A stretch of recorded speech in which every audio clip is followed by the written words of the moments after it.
Assalamualaikum warahmatullahi wabarakatuh. Di sini kami dari kelompok 16 ingin mempresentasikan hasil kerja kelompok kami yang beranggotakan Ben Raffi Kahmas dengan NIM 21113873, ada Rizky Agung Dwi Prayoga dengan NIM 21113863, dan ada SIM Sri Wahyudi dengan NIM 21113886. Saya selaku moderator Rian Bayu Satria dengan NIM 21113885. Nah, di sini ada beberapa tahapan, yaitu latar belakang, dataset, eksperimen, hasil dan evaluasi, dan kesimpulan.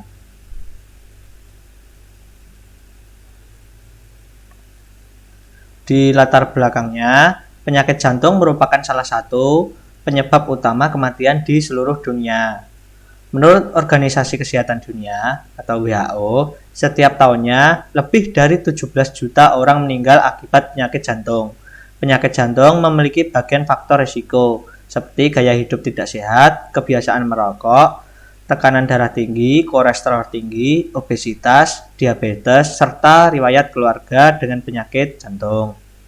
Dalam era digital yang semakin maju, big data dan analitika prediktif menjadi alat yang sangat berguna dalam upaya mencegah, diagnosis, dan pengobatan penyakit jantung. Big data merujuk pada jumlah data yang sangat besar dan kompleks, yang dihasilkan dari berbagai sumber seperti rekan medis, sensor kesehatan, catatan pasien, dan data genetik. Sementara itu, analitik predik melibatkan penerapan algoritma dan model matematika untuk menganalisis data dan membuat prediksi atau memperoleh wawasan yang berharga. Untuk dataset akan dijelaskan oleh rekan-rekan saya. Kami menggunakan dataset sekunder penyakit jantung yang kami dapatkan dari Kaggle dengan 1025 baris dan 14 kolom. Kolom-kolom tersebut yaitu yang ada seperti di tampilan. Lalu kami menggunakan kolom target sebagai variabel dependent dan kolom CP, talak, eksan, all-peak sebagai variabel independent. Untuk alur penelitian, kita memulai start, lalu import library yang dibutuhkan, lalu membaca dataset, menentukan variabel dependent dan dependent, lalu kita pecah jadi dua, data training dan data testing, lalu membuat model regresi, dilanjutkan training model, dan terakhir adalah evaluasi model regresi. Setelah itu selesai.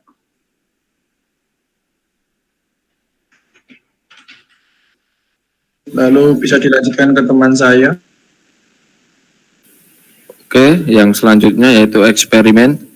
Eksperimen yang kami lakukan itu meliputi EDA, pemilihan variabel dependent dan independent, analisis korelasi, pembagian data training dan data testing, komparasi atau perbandingan yang dilakukan, serta alat dan bahan untuk penelitian, yaitu spek PC, library, Python, dan lain-lain.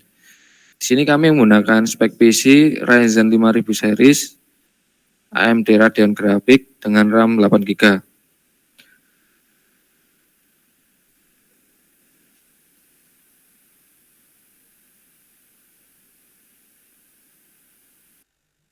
Langkah pertama yang kami lakukan yaitu kami mengimport library yang dibutuhkan. Di sini kami menggunakan library Pandas, NumPy, Matplotlib, Seaborn, dan sklearn. Kemudian lanjut membaca dataset yang sudah kami siapkan.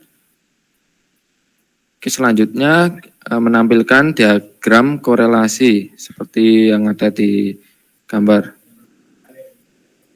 Nah, dari diagram korelasi tersebut, kami memilih kolom target sebagai variabel dependent dan kolom CP, talak, eksang, all-peak sebagai variabel independent.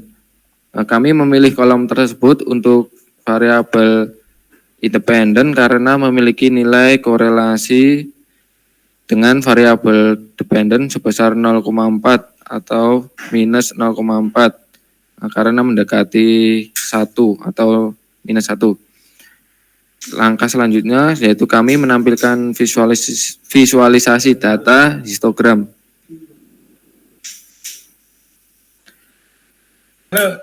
Oke, sip. Lalu kita masuk ke bagian permodelannya. Langkah pertama, kita menentukan nih mana variabel yang bebas dan terikat. Nah, di sini kita ambil contoh CP, heksang, talak, dan outpick. Oke, ini bisa dipilih sesuai eksperimen kita. Oke, lalu setelah kita pilih variabel mana, kita split database-nya menjadi testing dan training. Setelah itu kita memilih pakai model apa, yaitu model regresi. Nah, lalu kita lanjut ke mendapatkan nilai coef dan intercept-nya. Setelah itu, kita mendapatkan hasil yang berupa RMSE, yaitu Root Mean Square Error. Nah, dari RMSE tersebut, kita bisa nih mengevaluasi. Nah, di sini kami melakukan 4 skenario pengujian. Antara lain, dengan 3 variabel X dengan perbandingan 20 data testing dan 80 data training. Dengan variabel X antara lain CP, heksang, dan outpick menghasilkan RMSE sebesar 0,403. Lalu di percobaan yang kedua dengan 3 variabel X dan perbandingan 30 data testing dan 70 data training menggunakan variabel X yang sama dapat menghasilkan RMSE sebesar 0,403. Lalu di pengujian ketiga kita menggunakan 4 variabel X nih, antara lain CP, heksang, talak, outpick dengan perbandingan 80 data training dan 20 data testing dengan hasil RMSE sebesar 0,3988. Lalu, untuk percobaan yang keempat menggunakan 4 variabel X yang sama dengan perbandingan 70 data training dan 30 data testing. Di sini kami mendapatkan hasil RMSE sebesar 0,394. Nah, untuk itu kita masuk ke kesimpulan.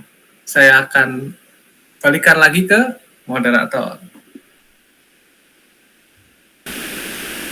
Oke, kesimpulan yang kami dapat dari hasil tersebut adalah semakin kecil nilai RMSE, semakin baik kualitas prediksi model terhadap variabel target. Dalam konteks spesifik ini, variabel X menunjukkan performa paling baik menggunakan 4 variabel X dengan perbandingan 30 banding 70, menghasilkan RMSE sebesar 0,3942. Ini menandakan bahwa prediksi yang dihasilkan oleh model menggunakan variabel X memiliki tingkat kesalahan yang lebih rendah dibandingkan dengan prediksi menggunakan variabel lainnya.